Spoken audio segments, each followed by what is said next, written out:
पुढच्या बातमीकडे वळूयात। नाशिकचे ठाकरे गटाचे उमेदवार राजाभाऊ वाजे आज उमेदवारी अर्ज दाखल करणार आहेत। संजय राऊत, जयंत पाटील आणि थोरातांच्या उपस्थितीमध्ये त्यांच्याकडून अर्ज भरला जाईल। महाविकास आघाडी आज नाशिकमध्ये जोरदार शक्तीप्रदर्शन यावेळेला करणार आहे।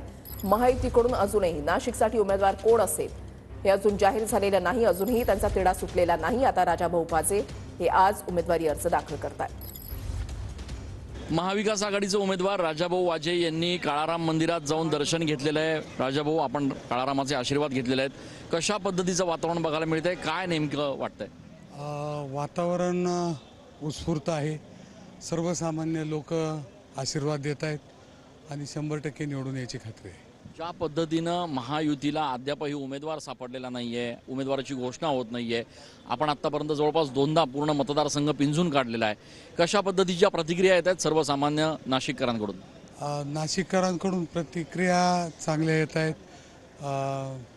महाविकास आघाडीच्या बाजूने लोक मतं देतील असा माझा अंदाज आहे। सातत्यानं प्रचार केला जातोय की ग्रामीण चेहरा आहे, शहरामध्ये त्यांचा संपर्क नाही आहे, या सगळ्या विषयांकडे कसं बघताय तुम्ही? माझं वैयक्तिक मत असं आहे की तुमच्यामध्ये काय कॅलिबर आहे हे ओळखलं पाहिजे। मी जर उद्या फ्लॅट घेऊन शहरात राहायला आलो तर मग शहरी चेहरा होत असेल तर मग हे वेगळं कारण आहे, परंतु ग्रामीण भागातला माणूस आहे, त्यांच्याकडे कॅलिबर आहे असं मला वाटतं। कॅमेरा पर्सन आकाश येवले सह मी चंदन पूजाधिकारी, TV9 मराठी।